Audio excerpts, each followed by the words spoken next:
დავით გუნაშვილი, ჯგუფი ფარი არის დღეს ჩვენთან ერთად. დიდი მადლობა შენი დროისთვის და მე ვიფიქრე რომ ესეთ თემაზე გვესაუბრა. ჩვენი თავი ჩვენვე გვეყუდნოდეს, არის ეგეთი სლოგანი, საკმაოდ როგორ გითხრა, მოსახლეობის გარკვეულ ნაწილში პოპულარული, რატომ უნდა ვიყოთ სხვაგან, მოდი ვიყოთ ჩვენ მარტო ჩვენთვის და ვიყოთ რა, ხო? ეხლა მაგ კითხვა შენთან ესეთი, როგორც რამდენი წლის 20 წელი თავდაცვის სამინისტროში მსახურობდი, იცი სისტემა შიგნიდან და იცი როგორ არის საერთაშორისო კონტექსტით მოწყობილი. არსებობენ ქვეყნები, რომლებიც მაგალითად რომელთა თავიც მათვე ეყუდნით. იგივე ფორმულა რამდენად გამოდგება საქართველოსთან მემართებაში და მოდი ვისაუბროთ ამ თემაზე რა. კი ბატონო, პირველ რიგში დიდი მადლობა მოწვევისთვის, არის სასიამოვნოა. ესე იგი, ხო, კარგი თეზაა, მოდი ჩვენი თავი გვეკუთვნოდეს, ცოტა პოპულისტურად ჟღერს, ანუ იმ თვალსაზრისით, ვინც მაგ თეზა, ვისაც ეგ თეზა შემოაქვს, როგორც წესი, ანუ თვითონვე ისეთ თემით აპელირებენ ამ საკითხზე, რომ ანუ ფაქტობრივად წინააღმდეგობაში მოდიან რეალურად. რა, ანუ ჩვენ თუ ჩვენი თავი უნდა გვეკუთვნოდეს, მაშინ რა შუაში არის კერძოდ ნეიტრალიტეტის ამბავი, ხო? ანუ ეს ნეიტრალიტეტის ამბავი რო განვიხილოთ ახლა ჩვენ სხვადასხვა განზომილებებში, როგორიც არის მაგალითად სუვერენიტეტი და ტერიტორიული მთლიანობა, ასევე რო განვიხილოთ უსაფრთხოება და თავდაცვის შესაძლებლობები მაგალითად, ხო? ან დიპლომატია და ეკონომიკა. ანუ ეს ძირითადი ამბები, რაც სახელმწიფოს ქმნის, ანუ რაშიც უნდა იყოს ძალიან ძლიერი და ძალიან, ასე ვთქვათ, შენი შესაძლებლობები, შენი ბერკეტები და მექანიზმები და ინსტრუმენტები კარგად ორგანიზებული და მოწესრიგებული უნდა კონდეს, ხო? კარგად გეპყრას ეს ყველაფერი ხელში ამოთხივე განზომილებაში. ეს ნიშნავს, რომ შენი თავი შენ გეკუთვნის რაღაცნაირად, ხო?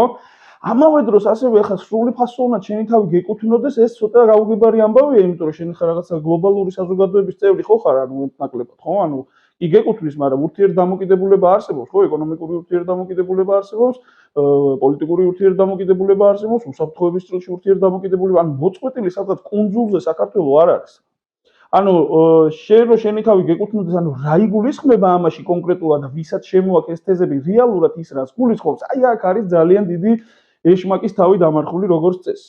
და ძალიან მომეწონა ახლა ანუ ამ ჭრილში რო შემოვიყვანოთ ეს დისკურსი, ანუ ეს 4 განზომილება რაც მე ხა აღვნიშნე, სანამ ამაზე ვისაუბრებთ, მე შემოგთავაზებდი რომ დავიწყოთ აი მორალურ-ფსიქოლოგიური განზომილებით. აი ამ თემაზე ვილაპარაკოთ მორალურ-ფსიქოლოგიური, ასევე ეს შეიძლება დავარქვათ ამას პოლიტიკური ან ტრადიციული კონტექსტით. ხო? იმიტომ ტრადიცია რა არის? ანუ ჩვენ როგორც მოვდივართ, რა ტრადიცია ეს ხალხი, ვინც რეალურად ამაზე აპელირებს, ჩვენი თავი ჩვენ ხო როგორც წესი ტრადიციებზე საუბრობენ, რომ ჩვენი ტრადიციები არ უნდა დავკარგოთ, ჩვენი თავი არ უნდა დავკარგოთ, ჩვენი იდენტობა არ უნდა დავკარგოთ და ასე შემდეგ. ხო, ზოგადად ამაზე აპელირებენ ხოლმე ძალიან პოპულისტურად. მაგრამ ამაზე აპელირებენ ხოლმე და ანუ ცდილობენ რაღაცა ფსიქოლოგიური გავლენა მოახდინონ, ანუ ჩვენს რაღაცა ქვეცნობიერზე, რომ აი ჩვენ ხა ქართველები ვართ რაღაცა გვამოდროა ისტორიულ მახსოვრობაზე. ხო, აი ხო, ისტორიულ მახსოვრობას და ინდივიდის დონეზე რომ ჩამოვიდეთ, ანუ რაღაცა ჩვენ ვიცით რომ ვიღაცები ვართ, ანუ ქართველები ვართ და ქართველებში მარტო ეთნიკურ კონტექსტს არ გულისხმობს, ანუ საქართველოსთან ვის აიდენტიფიცირებს თავის თავს, ხო? შეიძლება ეთნიკურად იყოს სომეხი, აზერბაიჯანელი, ნებისმიერი სხვა ეთნოსი, ხო? აი საქართველოს მოქალაქე, ანუ ქართველი ჩვენთვის არის ეს რაღაცა კოლექტიური ტიპი არის, რომელიც ანუ საქართველოს და საქართველოს ისტორიასთან, აი ამ იდენტობას, ამ კულტურასთან, იმ ტრადიციასთან აიდენტიფიცირებს თავს. აი მაგაზე ვსაუბრობ, აი მაგ ხალხის რაღაცა აი ჩვენს ქვეცნობიერზე ცდილობენ რაღაცა ასე ვთქვათ, კაუჭი გამოგდონ და აი იმაზე დააშენონ რაღაცა რიტორიკა, რაღაცა მოსაზრებები, რაღაცა დამოკიდებულება, რომელიც არის სრულიად უსაფრთხო, ანუ საბავშვო ბაღის დონის რიტორიკა რეალურად. ეხლა ვეცადოთ, რომ მორალურ ჭრილში და ფაქტობრივადაც გავანეიტრალოთ ეგ ამბავი. მოდი აქვე ერთ კითხვას დაგახმარ რა, რომ პრინციპში ეს ნარატივი საიდანაც მოდის, გეცოდინებთ ან ადამიანების მართვის რესურსების მართვის გამოცდილებაც გაქვთ და ჯარში თუ აქვს დამსახურები ამ ხალხს? არ ვიცი, არა, როგორ გითხრა. ანუ სხვათა შორის ერთ-ერთი ხა არ მინდა პოლარიზაცია მოვახდინო, მაგრამ მეგონი 5-6 თვის წინ დაარსდა რაღაცა პარტია, რომელიც ასე ვთქვათ, ნეიტრალური საქართველო ქვია რა. და ერთ-ერთი ჯარში დამსახურები კი არა, ძალიან მაღალი თანამდებობით ეკავა რა, ერთ-ერთი დამფუძნებელი რა. და ანუ სასაცილოა უბრალოდ ეხლა რაღაცა ის არ მინდა ზედმეტი ეპითეტებით გამოვიდე, ეხლა აუდიტორიას მინდა პატივიცი, მაგრამ რეალურად რასაც ემსახურება, ანუ ის ნარატივი, რომელსაც ეგენი ეხლა მე აღარ მინახია, მაგრამ ეგ და კიდე სხვა ჯგუფები, ასე ვთქვათ, ყვებავენ, ხო? ანუ ეს არის ძალიან საეჭვო და ძალიან მავნებლური ამბავი. იმიტომ რომ საზოგადოება ხა ჩვენ ვიცით რომ ჯერ-ერთი არ არის ესე გათვითცნობიერებული ხა გეოპოლიტიკაში და უსაფრთხოების კონტექსტებში და ასე შემდეგ. ამ ქვეყანაში უამრავი პრობლემაა ადამიანს და რეალურად დამოკიდებულია რაღაცა ზოგადად ესეთ რაღაცა მიწოდებულ მესეჯ ბოქსებზე და ინფორმაციაზე, რომელიც ტელევიზორიდან მოდის ან რაღაცა, ხო, ან სხვადასხვა წყაროებიდან და ძალიან ზოგადი წარმოდგენა აქვს რეალურად და ვიღაცას რომ ეუბნება რომ იცი რა შენ ნეიტრალური თუ იქნები შენი სახელმწიფო, ანუ ჩვენ ნაკლები რისკი გვექნება იმისი რომ ვიღაცა თავს დაგვესხმება და მეტი გარანტიები, მეტი სტაბილურობა გვექნება და ასე ვთქვათ თუ არავის კონფლიქტში არ ჩავერევით, არავის მხარეს არ დავიჭერთ და ჩვენთვის ვიქნებით და ასე შემდეგ. თითქოს ეს ყველაფერი არაჩვეულებრივად მოწესრიგდება და იქნება კარგად ყველა თავს გაგვანებებს და ჩვენ შევძლებთ რომ ანუ ჩვენთვის ვიფუსფუსოთ და რა ხდება ნეიტრალიტეტი? ძალიან აი მოდი ციფრებში გამოვიყვანო. კი, აი მოდი მინდა რომ აი მორალურ ფსიქოლოგიური კონტექსტიდან შემოვიდე და ძალიან ნათელი გახდება რეალურად და მაგ ასპექტს აუცილებლად დაუბრუნდით. ხო, ანუ ფასის ამბავი მაგრამ რომ ამას აქვს ორი განზომილება. ერთი ეს მორალურ ფსიქოლოგიური, პოლიტიკური, ტრადიციული, კულტურული იდენტობის განზომილება და მეორე არის რეალურად მატერიალური განზომილება. რა რეალურად რა რესურსი გჭირდება. ანუ თუ ჩამოყალიბდები შენ რომ მორალურად და ფსიქოლოგიურად ეს შენთვის მისაღებია როგორც ინდივიდისთვის. ხო, ანუ რა ვიღოთ მაგალითად მე მიყვარს ხოლმე ეს მეტაფორულად შეხედვა, ანუ ქვეყანა და ადამიანი, ანუ კოლექტიური ქართველი მოდი რა. ვინ არის ეს კოლექტიური ქართველი რა? მე თუ ვარ ნეიტრალი ტიპი ხო? ანუ მე მეგობრები არ მყავს, იმიტომ რომ არავის ეხა მე შენ რომ მოვიდეთ ვიღაცამ დაგჭაგროს, სახე გადაგიაროს რა ვიცი მე, ხო? დაგჭაგროს ძალიან, მე შენ მხარეს არ დავიჭერ, არც იმის მხარეს, არც შენ მხარეს. ანუ მე ვიცი რა, ესე დავდგები რა ნეიტრალურად რა. ოკეი? ესეთ ტიპებს მეგობრები არ ყავთ. ანუ ესეთ ტიპები არიან მარტოსული ტიპები, კი შეიძლება ძალიან ბევრი ფული კონდეს და რესურსი კონდეს, ოღონდ ეს არ ვიცი საიდან, ხო? ანუ რაღაცა წყარო გააქვს თქვა რა. ბიზნესით ხარ დაკავებული და ფული გააქვს. ხო, შვეიცარია რო ავიღოთ რა, შვეიცარიის ბიზნესი ძირითადად არის საბანკო საქმე, კაპიტალის მართვა და ასე შემდეგ, ხო? აი, კაი შოკოლადიც აქვს, საათებიც კარგია. კაი შოკოლადი, კი ბატონო, საათებიც კარგია. შვეიცარია ძალიან მაგარი ხალხია, შტამბეშტავია ყველაფერი. შვეიცარიაში შეიძლება ნახოთ, ციურიხში ვარ ნამყოფი არაჩვეულებრივია და ასე შემდეგ. და მეორე განზომილებაც აქვს, ხო, ანუ ის არ არის რაღაცა წყალწაღებული ქვეყანა. მაგრამ ამავე დროს მორალურ ამბავში შვეიცარიელებთან მიმართებაში ძალიან ბევრი კითხვები არსებობდა სხვა ისტორიის სხვადასხვა ეტაპებზე, ხო? იმიტომ რომ იქ ფული მოძრაობდა, ფაშისტური გერმანიის ფულიც მოძრაობდა და ამერიკის ფულიც მოძრაობდა, ისიც და ესეც და კიდევ უამრავი კითხვები არის იქ კონფიდენციალურ რაღაცა საბანკო სისტემებთან მიმართებაში და ასე შემდეგ, ხო? და ეს მომენტი, ანუ მე ნეიტრალური ტიპი ვარ და არავის მხარეს არ ვიჭერ, ანუ რეალურად ეხლა როდესაც შენ ვიღაცამ ჩაგვრელი საკუთარი სამხედრო სამრეწველო კომპლექსიც აქვს და სამო빌იზაციო სისტემაც საუკეთესო აქვს. და საბოლოო ჯამში სხვათა შორის ბარემ აქ შემოვიყვანოთ ის რომ ნეიტრალიტეტს გამოაცხადებს შემდეგ არანაირად არ ნიშნავს იმას რომ ვიღაცა მოწყალებით შემოქმედებს და იტყვის ეს ნეიტრალურია და მოდი ამას არ შევეხოთ. იგივე გიტლერმაც რომელმაც ჯერ იძახა რომ შვეიცარიას არ შევეხებითო და მე რაღაც მომენტში უცებ გამოქვეყნდა და გამოაშკარავდა რომ საკმაოდ სერიოზული გეგმა ჰქონდა მომზადებული როგორ უნდა აეღო შვეიცარია და მაგ დროს უკვე მე გადაიფიქრა იმიტომ რომ შვეიცარიელებიც არ იყვნენ შტერები ხო ანუ რეალურად ძალიან სერიოზული სარეზერვო სისტემა მოამზადეს, რა ვიცი, მილიონამდე ადამიანი გამოვყავდათ აღჭურვილი და დაკომპლექტებული და დატრენინგებული და ასევე ძალიან სერიოზული ინფრასტრუქტურა მოამზადეს, წარმოუდგენელი ინფრასტრუქტურა მოამზადეს, მთებში ძალიან დიდი ბუნკერები და რა ვიცი, ნუ წარმოუდგენელი მიხვდა გიტლერი, რომ რეალურად ეს ძალიან სერიოზული ხარჯი დაუჯდებოდა, ძალიან სერიოზული ფასი დაუჯდებოდა შვეიცარიის შესვლა. და რეალურად არანაირი გეოსტრატეგიული მნიშვნელობაც ამას არ ჰქონდა რა საბოლოო ჯამში და საბოლოო ჯამში დაკმაყოფილდა იმით, რომ რეალურად კაპიტალის მოძრაობა და ფინანსური ოპერაციები თუ რაც იყო იქ, ანუ ამ თვალსაზრისით გამოადგებოდა და გამოადგებოდა. და მიუხედავად იმისა, რომ შვეიცარიას დღეს არ ყავს მეზობლად ისეთი ქვეყანა, როგორც რუსეთი არის, ან სხვა ვიღაცა აგრესიული, ასე ვთქვათ, სახელმწიფო, ის განაგრძობს თავისი სამხედრო სამრეწველო კომპლექსის, სამობილიზაციო სისტემების და სხვა ჯართან დაკავშირებული გეგმების აქტიურ ფაზაში მოყვანას, ხო? კი, და არც პაციფისტი ქვეყანა არ არის მაინც და მაინც, იმიტომ რომ ანუ რეალურად შვეიცარიელი ისტორია მიცის, ხო? ანუ შვეიცარიელი ჯარისკაცები იყვნენ ასე ვთქვათ დაქირავებული ჯარისკაცები, ანუ და სხვადასხვა კონფლიქტებში მონაწილეობდნენ როგორც დაქირავებული ჯარისკაცები და ანუ ეს არ არის ის რომ ანუ ძალიან პრაგმატული, მაგრამ ამავე დროს, ხო? ანუ ეს პრაგმატიზმი მორალურ კითხვებსაც აჩენს ახლა გინდა არ გინდა რა. მე მყავდა ახლა ბალტიის თავდაცვის სკოლაში ვსწავლობდი, მყავდა ჯგუფელი შვეიცარიელი პოლკოვნიკი და მასთან რო დისკუსია მქონდა, ის შეწუხებული იყო, რომ მე მაწუხებსო მაგალითად რო კითხვებიო, რომელიც ისმებაა, იმიტომ რომ ჩვენი ნეიტრალიტეტიო, ან ფსიქოლოგიო ცოტა პრობლემურია, იმიტომ რომ ვიღაცებიო ამბობენ, რომ ჩვენ ან ფაშისტურ გერმანიას ხალხი რაღაცნაირად ვეხმარებოდით. ოკეი? ხო, ანუ ეხლა ეხმარებოდა პროაქტიულად, არ ეხმარებოდა, ანუ იდეაში ვიღაცა რო არის და კაცი ჭამია, რომ მოდის, ან მოდი პირველ კონტექსტში რო კოლექტიური ქართველის დონეზე ავიღოთ. ჩვენ როგორია კოლექტიური ქართველი მაგალითად, ხო? კაცი ჭამია მოდის, ვიღაცას ჩაგრავს და შენ რა შვები, ანუ რა ტიპი ხარ, რომ იძახი, რომ იცი რა, მე ხა ამაზე არ ჩავერევი ამ ამბავს, შენ პოზიციასაც კი არ დავაფიქსირებ. რა და ანუ ეს მე თუ არ შემჭამს ესა რა შეუჭამია ესა პრობლემა არ არის შეიძლება შენ ესე თქვა ბიძაშვილი შეჭამოს ხო ახლო ან მეგობარი შენი ძმაკაცი შეჭამოს რაღაცა დააზიანოს ძალიან სერიოზულად ოჯახი ამოუწყვიტოს რა ვიცი მე და შენ იმიტომ რომ ნეიტრალიტეტია გამოცხადებული ანუ ამაში საერთოდ არ ერევი პოზიციასაც არ აფიქსირებ როგორი ხარ როგორი ტიპი ხარ ნახე რას ვიზახი როგორია ეს კოლექტიური ხარ რა ტიპია ეს და მით უმეტეს წარმოგიდგენე შენ თუ ძლიერი ტიპი ხარ მაგამდე მივალთ ძლიერი ტიპი თუ ხარ მაგარი ინფრასტრუქტურა გაქვს, შეიარაღება გაქვს, ყველაფერი ფული გაქვს, თელი ამბავი გაქვს. და მაგარი ძლიერი ხარ და თან აი იქცევი როგორც წრუწუნა, შეშინებული სორო და ნიჭრუტები და ჩაგვრელი რომ ვიღაცას ჩაგრავს ხმას არ იღებ, ანუ ვინ ახარ საერთოდ? ეს არის ქართული ტრადიცია, ანუ ჩვენ ისტორია დავით აღმაშენებელი, ანუ ისტორიული ეპოქებით, რომელსაც ვამაყობ დავით აღმაშენებელი, ხამარ მეფე, ფარნავაზი, რა ვიცი, აქეთ ანუ ნებისმიერი ისეთი საამაყო ჩვენ ტრადიცია როგორ ელაპარაკებიან ხოლმე სადღე გრძელოებში, ხო? როგორ ელაპარაკებიან. ანუ ეს არის ეგეთი ქართველია, კოლექტიური ქართველი, რეალურად ეს არის ჩვენი ისტორია.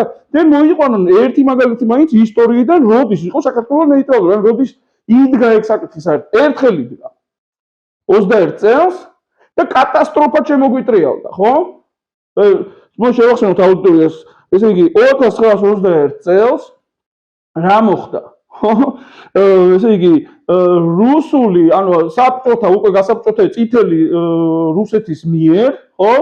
წამოვიდა ეს რაღაცა მლიქნელური რაღაცა ნარატივი, რაღაცა ესე იგი კარგად შეფუთული ნარატივი, რომელმაც შეცდომაში შეიყვანა პოლიტიკური ხელმძღვანელობა, ამათმა ამის ანუ რომ ჩვენ აქ რაღაცა მიდი ნეიტრალიტეტი გამოაცხადე ისქენი, ამათმა ჩაწერეს კონსტიტუციაში რაღაცა, რომელიც ანუ ნეიტრალიტეტიც არ არის, მაგრამ სიტყვა ნეიტრალიტეტი ნახსენებია, გამოიტანეს განაცხადი ერთა ლიგიდან, ხო? და ზუსტად 11 თუ 12 დღეში შემოჯლიგინდა რუსეთის არმია და რაც მოხდა, მე ყველამ ძალიან კარგად ვიცით. ოკეი, ჩვენ შვეიცარიაზე ვსაუბრობდით და გადახვევა გავაკეთეთ. ხო. შეგვიძლია თუ არა კიდე მოვიყვანოთ სხვა ქვეყნის მაგალითი. შეგვიძლია არაჩვეულებრივად. ანუ ის რომ მოდი ეს ჩვენი მაგალითი ხო არის ერთი ფაქტი, ხო? რომ სახე აგვაძრეს, იმიტომ რომ ნეიტრალიტეტით და დავიწყეთ ლაპარაკი, კა შევიტანეთ ეს ცვლილება შევიტანეთ და დავრჩით მარტო და ეგრევე შემოჯლიგინდა, ხო? ძალიან მსგავსი სიტუაციაა ეხაც. ხო, ანუ რუსეთიდან და პრორუსული ძალები და ისინი ვინც აი რუსული ინტერესის გატარებით არიან დაკავებული აქ სხვადასხვა ფორმით და ასე შემდეგ, ანუ ამას ცდილობენ ნეიტრალიტეტზე ეგენი ლაპარაკობენ, ხო, სხვა არავინ არ ლაპარაკობს. მოდი ავიღოთ მაგალითად ბენელუქსის ქვეყნები, ხო? ორივე ომში, პირველი და მეორე მსოფლიო ომის დროს, ბენელუქსის ქვეყნები გარანტულად ყავდა ევროპული ყველაზე ძლიერი ევროპული ქვეყნები, მათ შორის გერმანია, ერთ-ერთი მთავარი გარანტორი იყო და გარანტიების გარეშე ხა ნეიტრალიტეტზე საუბარი საერთოდ სიგიჟეა. რა ვინმე შეჯლიგინდა გერმანია თუ არა ანუ შეგუგუნდა პირდაპირ და არავის არანაირი პრეტენზია არც კი ქონდათ იმის მოლოდინი ვინმეს რეალურად რომ ეს რა ქვია ნეიტრალიტეტი რა ხანა აქვს ამაზე ბელგიაც რომ იქ არავინ არ შევიდოდა რა ხო ორჯერ ეგ ამბავი იყო ანუ ესე იგი პატარა ამბავია ეს არა შვეიცარიაზე ვილაპარაკეთ ხო ძლივს გადაურჩა ანუ რეალურად გადაურჩა ის იმიტომ გადაურჩა არა იმიტომ რომ ნეიტრალიტეტი ქონდა გამოცხადებული არამედ იმიტომ რომ ძალიან სერიოზული ძალა იყო რა იქ მობილიზებული და ძვირი დაუწე. განავერშე ვერ მოერეოდა ახლა გერმანია კაცო ფაშისტური გაგიტლა ნახევარ მსოფლიო დაიპო. მეტი კიდე. ხო? ბოლოს შვეიცარიას როგორ მიაიღო, მაგრამ ძალიან ძვირი დაუჭდებოდა და ანუ დისპროპორციული იყო ეს ყველაფერი რა მისთვის რა, ამიტომ დაანება თავი. ოკეი? და ახლა სხვა ისინი ავიღოთ, ახლა უფრო თანამედროვე ისინი ავიღოთ, ხო? უკრაინა მაგალითად რა. მოდი შვედეთი ავიღოთ. შვედეთი ავიღოთ კი ბატონო.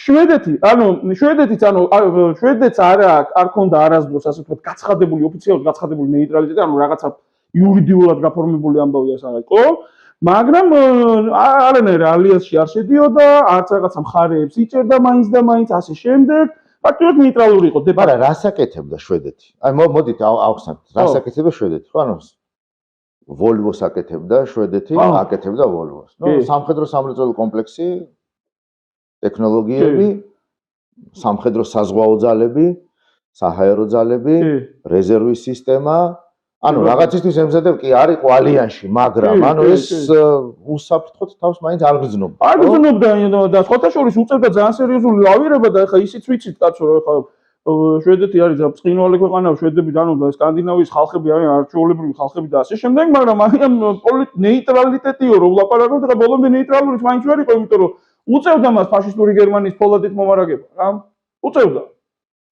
და ანუ ეს რაღაცები გიწევს მაინც. ეგრე არ არის რომ ნეიტრალი ჩემ თავს ეკუთვნი მე და იცი რა ესე დავждები ჩემთვის და ასე შემდეგ, რა. ეს მტკივნეულად ხვდება ხოლმე შვედებს, როდესაც ამას ახსენებენ. განსაკუთრებით დანიელები მაგალითად.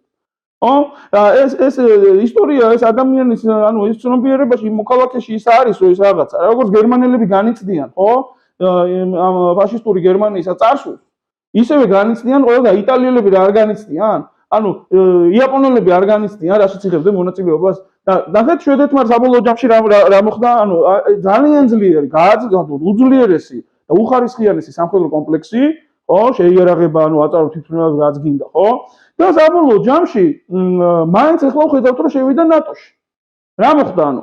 ესე იგი შვედებმა ძალიან კარგად დაინახეს რომ იმდენად არაპროგნოზირებადი გახდა, ასე ვთქვათ, უსაფრთხოების გარემო რუსეთის გამო განსაკუთრებით, ხო? რომ ანუ მიუხედავად იმისა რომ ძალიან ძლიერები არიან და შეიარაღებაც აქვს ასე შეიძლება არა გენაცვალე წავედი ხომ და შევედი იქ, ხო? ნატოში შევიდა. ფინეთი ხარ ფინეთზეც მივალ, ხო ალბათ მაგრამ აუცილებლად. ხო, ანუ წარმოუდგენელი ამბავია რეალურად. ანუ ფინეთმა სიმართლე გითხრათ ეხლა როგორც არ უნდა უარყო მორალური თვალსაზრისით საკმაოდ ფინელი ხალხისთვის საკმაოდ დამამცირებელი ხელშეკრულება გააფორმა იდეაში საბჭოთა კავშირთან.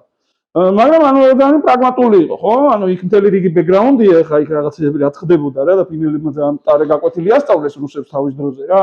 39-ში კი. კი, ძალიან სერიოზული, მაგრამ ნუ ოკეი, გავანებოთ თავი მაგას, საბოლოო ჯამში შეჯერდნენ იმაზე, რომ ფინეთი ასე ვთქვათ, შეთანხმდა იმაზე, რომ საბჭოთა კავშირის გზას არ გადაეღებებოდა არსად, ახლა ფინეთის ლოკაციიდან გამომდინარე და გეოსტრატეგიული დისპოზიციიდან გამომდინარე გასაგებია, ოკეი, არანაირ crossroad-ებზე და გზაჯვარედინებზე ხა ფინეთი მაინც და მაინც არ იმყოფება და შესაბამისად უზრუნველყო რაღაცა ეს, მაგრამ საკმაოდ რთული ეს იყო, რა ქვია, ცენზურაც იყო რუსული იმაში, რა ქვია, ფინეთში თავის დროზე, ხო, ცივი ომის დროს და ასე შემდეგ.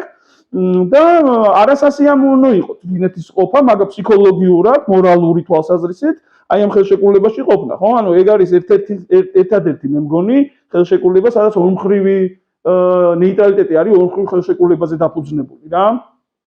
და შესაბამისად მაინც აი ეხლა საბოლოო ჯამში ფინეთმა ჯერ ესეთი ნახეთ როგორ არის ფინეთმა რომ გადაწყვიტა რომ ნატოში შესულიყო, ანუ აქ მორალურმა თემამ იმუშავა, მე ამიტომ ვაპელირებ ამაზე რომ ფინელმა ხალხმა ანუ როგორ ხა ეს კაცი წავიდა და ანუ ფაშისტური გერმანიასავით იქცევა ფაქტიურად და ანუ ჩვენ ხა ვინაიდან ნეიტრალურები ვართ, ჩუმად უნდა ვიყო და ანუ არაფერი არ უნდა თქვა და პოზიცია არ უნდა დავიჭიროთ. იქ წავიდა ეს თემა რა, იმიტომ რომ ეხლა სხვა თაობა წამოვიდა რა გლობალურად. მე ვფიქრობ რომ მაგის გარდა კიდე იყო ერთი მნიშვნელოვანი საკითხი შვედეთშიც და ფინეთშიც, სადაც დისკუსია გაიხსნა იმ თემაზე რომ დამოუკიდებლად წინ ვერ აღუდგებოდნენ ისეთ აგრესორს, როგორც რუსეთია. ხო, ეხლა მივდივართ აუცილებლად მივდივართ რესურსებამდე, ხო? ანუ ფინანსებამდე მივდივართ. რა ჯდება ეს ნეიტრალიტეტი? ანუ თუ კი მაგალითად შვედეთი და ფინეთი, რომელიც ძალიან დიდარი ქვეყნები არიან, არ არის მარტო Nokia და არ არის მარტო Volvo, ხო? ანუ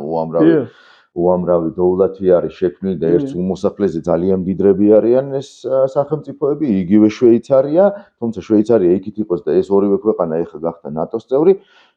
ჩვენთან როგორ მუშაობს ეს ფორმულა, ანუ ჩვენთან ჩვენი ფინანსები რამდენად გვწვდება ჩვენი ფინანსური საბანი იმისთვის, რომ ფორმულაზე რომ ჩვენი თავი ჩვენივე გვეყუდნოდეს, აი ამ ფორმულამ იმუშაოს. ხო, ანუ ახლა ნახეთ როგორ არის ჩვენ ფინანსური საბანი საერთოდ კარგად რეალურად არ ვიცით, იმიტომ რომ პოლიტიკა რომელიც ხორციელდება, ხო, ანუ მაგ ფოკუსირებული არ არის ქვეყნის გაძლიერებაზე.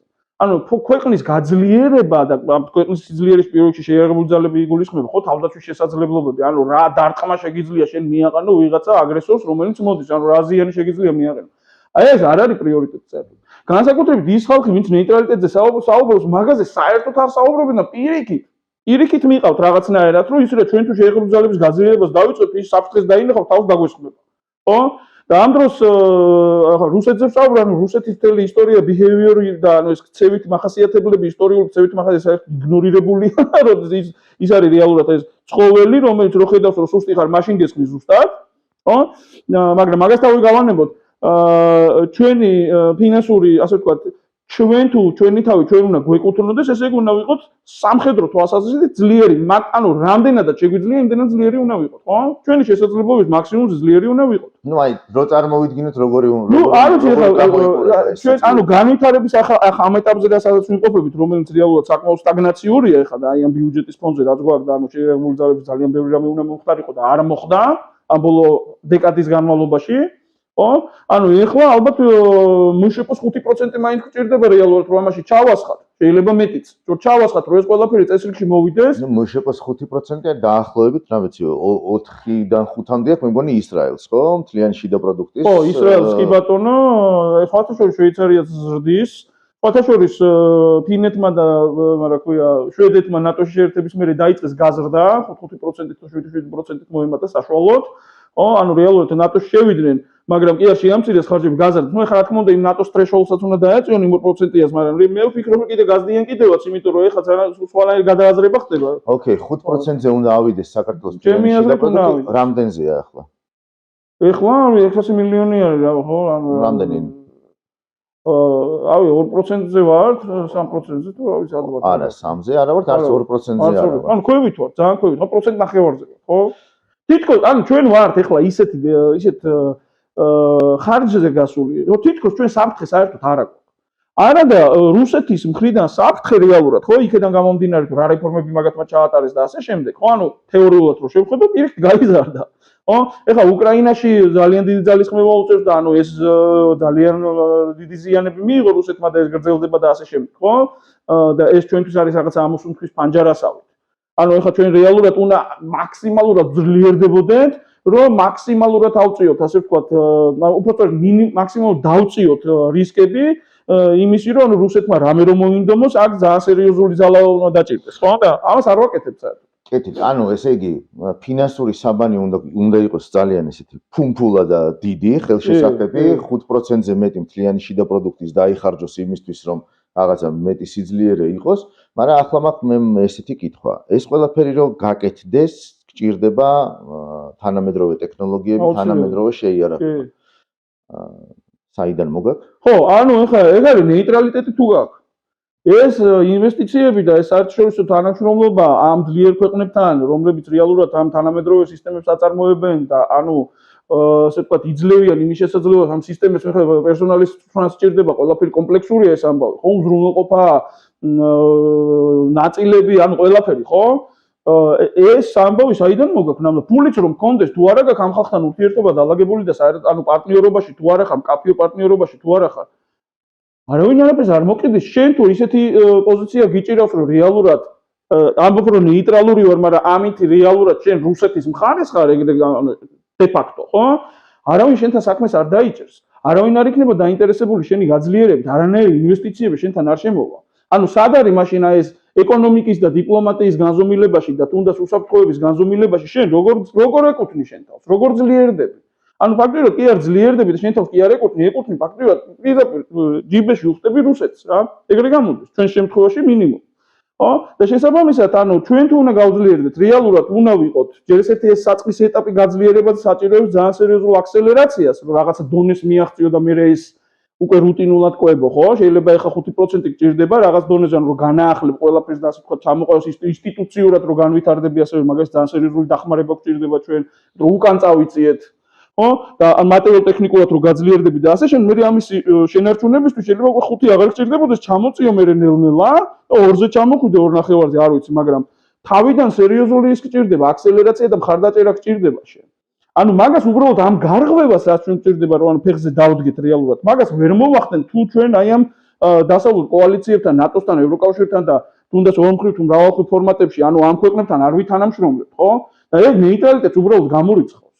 ასევე ეკონომიკის თვალსაზრისით, მოდი ეკონომიკის განზომილებაში ავიღოთ, ანუ ნეიტრალური თუ ანუ შენ რომელი ეკონომიკურ თანამშრომლობის ანუ რამე გვაქვს ჩვენ ისეთი რითიც შეიძლება თქვა რომ ეს კი ნეიტრალურია და ანუ ეს ტიპი კი მაგრამ არ გვევასება, იმიტომ რომ ანუ არ არის ჩემი მეგობარი, მაგრამ აი რაღაცა ძალიან ღირებული რესურსი აქვს და მოდი ამიტომ ამასთან საქმე დავიჭროთ. ეგეთი ჩვენ ღირებული რესურსი უბრალოდ არ გაგვაჩნია რეალურად რა. არ ვიცი ხა მარგანეცის გამო თუ მაგის გამო ანუ არა გვაქვს ხო ეგ რესურსი. ჩვენი ერთადერთი რეალური რესურსი და კაპიტალი არის ის რომ ჩვენ ვართ დემოკრატია და ვქნით რაღაცა პარადიგმას, მართლობით დემოკრატიულ პარადიგმას ვქნით, რომ ანუ ჩვენ ვდგავართ სწორ მხარეს. ისეთ რეგიონში, სადაც სწორ მხარეს დგომა არის ძალიან რთული და ძალიან საპასუხისმგებლობა საამაყო ამბავი და მაღალი რისკის შემცველი ამბავია, მაგრამ ანუ კოლექტიური ქართველის კულტურაში და ტრადიციაში ეს არის საამაყო, ესეთი არის ქართველი რა, რომ აქავარ მე გაჭირვებული რთულ სიტუაციაში, მაგრამ რაც სწორია იმას ვაკეთებ რა. აი ეს პარადიგმა არის ჩვენი რესურსი ერთადერთი რეალურად რა. და ისტორიულადაც რო შევხედოთ, ყოველთვის ვაკეთებდით რა არჩევანს, ანუ ან გვიწევდა არჩევანის გაკეთება, იმდა რომელიღაცა მხარის, ხო, სპარსელი იქნებოდა თუ მონღოლი იქნებოდა თუ რაღაცა ტიპის ნეიტრალური ვერ ვიყავით, გვიწევდა ხო, ან თანამშრომლობაში, ან მოლაპარაკებაში რაღაცაში შესვლა, ან ვაკეთებდით ცივილიზაციურ არჩევანს რეალურად რა. და ჩვენი ცივილიზაციური არჩევანი იყო ყოველთვის ევროპული მიმართულება, ხო? დასავლეთის მიმართულება, დასავლური კულტურა. და იყო ქრისტიანობა, ხო? ქრისტიანობა. ეს ეხა, ანუ ეს ყველაფერი არ არის მნიშვნელოვანი და ეხლა აღარ მუშაობს ეს ყველაფერი თუ გააქრა ეს ხალხი და მარტო ვართ ამ პლანეტაზე თუ როგორ არის, ხო? ანუ თავიდან ბოლომდე ეს ნეიტრალიტეტის ნარატივი არის აბსოლუტურად საფუძველ გამოცვლილი და რეალურად ეხლა თუნდაც ეკონომიკური თვალსაზრისით თუ მორალურ-ფსიქოლოგიური თვალსაზრისით თუ ანუ აი მატერიალური თვალსაზრისით და ნებისმიერი თვალსაზრისით უბრალოდ ქვეყანაში არ არსებობს ძალა, არ არსებობს ასევე ჯგუფი, რომელიც რეალურად მოვა და დაждდება და კომპეტენტურ, კვალიფიციურ დისკუსიაში შემოვა, ხო, ამ საკითხთან მიმართებაში არგუმენტებს დადებს, ფაქტობრივ არგუმენტებს, რომ კი, ნეიტრალიტეტი თემა არის. და მაგას გარდა არგუმენტებს თავი გავანებოთ, ვერავინ პასუხისმგებლობასაც ვერ აიღებს ვერავინ რეალურად, აი მე რო ვიყო, მე ამას გავიტან და გავაკეთებ და ესე რა ქვია, ისეთ პოლიტიკას განვახორციელებ რომ ანუ ნეიტრალიტეტი იქნება და საქართველოს გაბწყინდება ამ ნეიტრალიტეტით, რომ ისინი ვინც გველაპარაკებიან ამ ამბავზე, საქართველოს უნდა გაბწყინდესო და ნეიტრალური საქართველოს გაბწყინებული მე ვერ წარმომიდგენია. შეშინებული სადღაც სოროში შემძვრალი და ესე დამალული რომ ვაიმე ახლა მე არაფერი არ მაქვს, მაგრამ იმ არჩევნები არსად ოღონდ შენ მე არ შემწამო ცოცხლად. ესეთი კი ბატონო იქნება და ეს საქართველოს უნდა კოლექტიურ ქართველს. ეგეთიც ვერ იქნება, იმიტომ რომ ფიზიკურად ჩაიღლაპება მაგ შემთხვევაში. რა საკურვილია? ეხლა მოდი შემოვის ტერიტორიული მთლიანობის ამბავი ვთქვა. ნეიტრალიტეტი როგორ ერთი არგუმენტი მაინც მინდა რომ იმესგან მოვისმინო, რომ რა არის საფუძველი იმისა, რომ ვივარაუდო რომ ნეიტრალიტეტის შემთხვევაში ჩვენ ვინმე დაგვიბრუნებს აფხაზეთს და სამაჩაბლოს. დროთ არ არსებობს. რატო? ან იმათ თვითონ რატომ უნდა მოვუდეთ? ჯერ ისეთი შენ იქნები გაღატაკებული, გაღარიბებული და აბსოლუტურად უინტერესო ქვეყანა. ხო? რეგიონში იქნები ბოლო ფაქტიურად ავტორიტეტის თვალსაზრისით, ხო? აი ხა ჯერ ისეთი სომხეთსაც მეორე პრობლემები შეექმნება მაგ თვალსაზრისით, იმიტომ რომ იმის ევროპული ასპირაციები კიდე რაღაცა ჩრდილის ქვეშ მოექცევა. ხო? აქეთ აზერბაიჯანი ხო ხედავთ რა მიდგომები დააფიქსირა, ხო? ალიომა ჩვენს დემოკრატიულ პროცესებთან მიმართებაში. ცოტა იყოს ჩემი აზრით სამარცხვინოა ეგ ამბავი და აქეთ თურქეთის ამბავი, ხა თურქეთს რა მაინც და მაინც მოეწონება, ხა ჩვენი ნეიტრალიტეტი და რუსეთის ჯიბის ჩახტომა, რაღაცა ეჭვმეპარება, ხო? იქით ირანის თემები და ანუ ჩვენი რეგიონული ამბავი აქ ხო ძალიან დავსუსტებით ყველა ვარიანტში. და შესაბამისად საერთაშორისო ამბავში კიდე იქით გლობალურად ხო ძალიან დავსუსტებით, ანუ ფაქტობრივად გავღარიბდებით რეალურად რა. არავით არის ინტერესი, არავის არ ექნება რომ ამ ქვეყანაში რამე განახორციელოს რეალურად. რაიმე ტიპის ინვესტიცია განაკეთოს, ხო?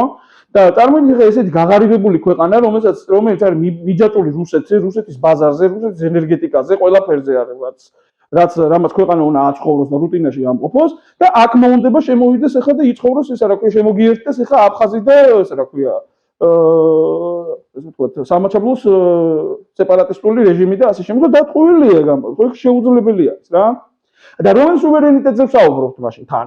ანუ ტერიტორიული მთლიანობა არა, ფული არა, ფული თუ არა შეიარაღება არა და ძლიერი თავდაცვა არა, შესაბამისად დემოკრატია გვექნება, ანუ ეხლა იმას წარმოუდგენია რომ მაგალითად თავარია, ანუ დაუცველი მოქალაქე. დაუცველი რასაკვირველია, იმიტომ რომ ეხლა წარმოიდგინეთ ან მართლობით თვალსაზრისით შევხედოთ, ხო? რუსეთი როგორი ქვეყანა არის? რუსეთი არის ქვეყანა, სადაც არის რეჟიმი, მონარქიობელი რეჟიმია, სულ ეგრე იყო თავიდან ბოლომდე ყოველთვის. რუსეთის მთელი ისტორია არის, რომ მონარქიობელი რეჟიმი, ან მონარქიის რაღაცა ფსევდო დემოკრატიული, სულ დემოკრატია რო იცი, ფსევდო რაღაცა შეფუთული რეჟიმია, deep state-ური რეჟიმია, სხვათა შორის, ანუ სპეცსამსახურები მართავენ, ეს ვინც ერკვევა რუსეთის ამბავში ისის მაგრამ რომ პრეზიდენტს და ყველაფერს უკან დგას სპეცსამსახურები და deep state-ი რო ლაპარაკობენ, რუსეთში მოიკითხონ ეგ. ხო? ეს მართავს ქვეყანას რეჟიმულია და დანარჩენი არის უკვე მონები. თავიდან ბოლომდე. და ცოტა მდიდარი მონა, დაკლებად მდიდარი მონა რა, გააჩნია სად არის ამ ტიპაში და ვერტიკალში. ვისთან როგორ კავშირში არის, ხო? და ეს ქვეყანა დაუშვებს. ეხლა შენ ყველანაირი დაცვის გარეშე და ყველანაირი სამეგობროს და ურთიერთობების გარეშე და ასე შემდეგ შენ ესე იგი იყო დემოკრატია, აქ ყვაოდეს დემოკრატია და დემოკრატიის გამო კიდე ყვაოდეს შენი ეკონომიკა და იყო გაბრწყინებული და გალამაზებული და ამხელა კონტრასტს უქმნით და ეხლა იქ მონარქია მოსკოვის გარეთ რო გახდა და ტალახში ვარდები ეგრე. მაგას ებრძვის ზუსტად. მაგას ებრძვის, ხო? მისთვის ეგ არის ყველაზე დიდი საფრთხე. წარმატებული დემოკრატიული პარადიგმის შექმნა მის სამეზობლოში, რომელიც კონტრასტს შეუქმნის იმ რეჟიმს და იქ მერე ხალხმა თქვა, რომ უიმე ნახე ესენი აკარგად ცხოვრობენ, ჩვენც მინდა ესე. ეს იყო მთავარი ამბავი, ფსიქოლოგიური ამბავი უკრაინასთან მიმართებაში რა. იმიტომ რომ უკრაინელი ხალხი ძალიან პროგრესული ხალხი. ძალიან. ხო? იგივე ის რუსი ეთნოსი, რომელიც იქ ცხოვრობდა, ანუ ისინი რატო შეეშალა პუტინს და რატო არ დახვდნენ ტაშის დაკვეთ, რომ შევიდნენ ესენი. იმიტომ რომ ხალხმა იცის რომ პროგრესი მიდის იქ.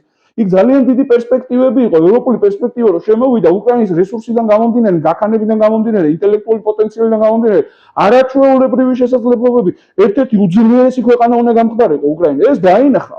ეს დამანგრეველი იქნებოდა ეს პარადიგმა რუსეთისთვის, ანუ რუსული რეჟიმისთვის, თორე რუსეთისთვის არა. რუსეთმა რო ეგზა აიაროს არაჩვეულებრივი ქვეყანა შეიძლება, მაგრამ მონების ქვეყანა ვერ გახდება. ეგ უნდა გამოთავისუფლდნენ მენტალურად. მაგრამ ამის შესაძლებლობას რეჟიმი არ იძლევა. და ანუ მაგიტომაც არის ჩვენი ინტერესი აქ რეალურად, ანუ მაგ ჭრილში რო შევხედოთ, ხო?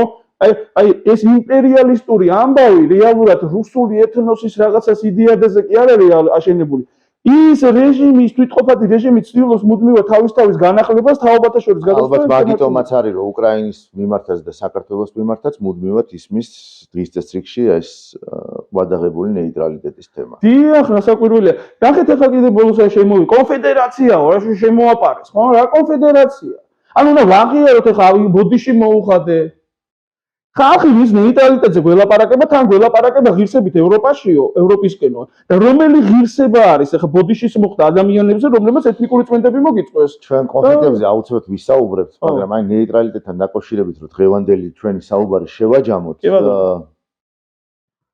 მოდი ესეთი კითხვა დავსვათ რა. ანუ ესე იგი, რაზე არის დამოკიდებული ნეიტრალიტეტი?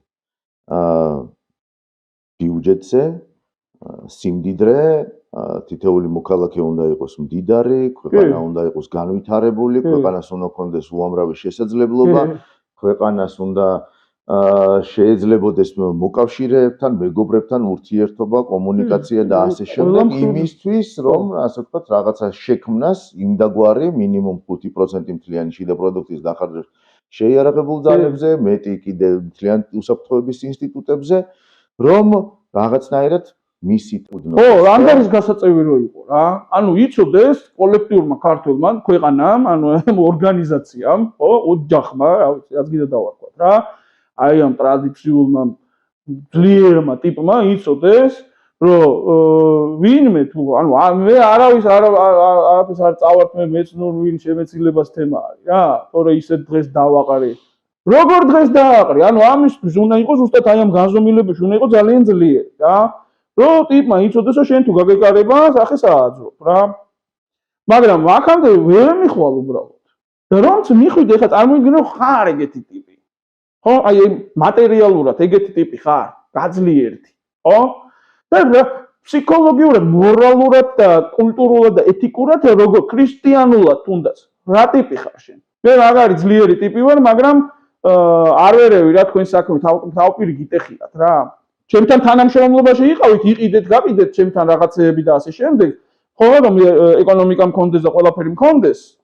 ასევე რაღაცა ჩემს მოსახლეობას ალბათ მოძრაობას უნდა ხო, მოგზაურობა რაღაცა პატივს მინდა რომ წემდე ხო თან და თან კიდე შეიძლება რაღაცა გემართება, იცი რა მე პრაგმატულად შეიძლება შენს მცაგურებთან საქმე დავიჭირო, იმიტომ რომ ნეიტრალური ვარ, იმიტომ რომ ის ნეიტრალური ისინი მაქვს პლასტარმები მაქვს შექმნილი რა. ხო?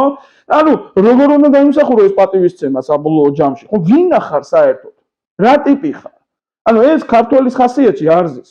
ეს არ არის კოლექტიური ქართველი, ეს უმორალო, უპრინციპო, უპოზიციო ტიპი, რომელსაც შეიძლება ფული აქვს, მაგრამ ანუ რა, ფული აქვს, ეხლა ადვილი სათქმელია, ხო, მაგამდე როგორ მივდივართ, მაგაზეც არავის არ აქვს პასუხი, სულ რო გავანებოთ ამ მორალურ განზომილებას, როგორ უნდა მიხვიდე მაგამდე, რა გაგაჩნია, რამე გაქვს, ნავთობი გაქვს, რამე გაქვს, როგორ უნდა მოიპოვო? ხო, ანუ თუნდაც ხო, შენი სიდა კორუფციული სისტემა რო ყვებო, ასე ვთქვათ, რომ ისე არ იყოს, რომ ანუ რა ქვია, როგორც რუსეთშია რა, ანუ ძალით კი არ გეჭიროს, არამედ აი ხა, რა ვიცი, ფულის თემა იყოს, გაშვებული კონდეს ეს არხები და ვიღაცები იკვებებოდნენ რა. და პარაზიტულ რაღაცა ანკლავზე კონდეს აგებული მართლობა და კლანური მართლობა კონდეს და ასე შემდეგ და ოკეი, ჭამდეს ეს ხალხი და უმორალოდ ესე ჭამდეს და მაყოფილდებოდეს. მაგას ვერ იზავ, ხო? არა გაქვს მაგის, არა გაგაჩნია. ხო? ანუ საერთოდ ანუ რა თემიდანაც, რა კუთხიდანაც არ უნდა ჩახვიდე ამ ნეიტრალიტეტს, ეგრევე იმსხრევა, ეგრევე მომენტალურად რა. სიღრმე არ გააჩნია ამ საკითხს საერთოდ. და თან გვაქვს აი ეს მწარე ისტორიული გამოცდილება აგერა. კეთილი. ძალიან დიდი მადლობა.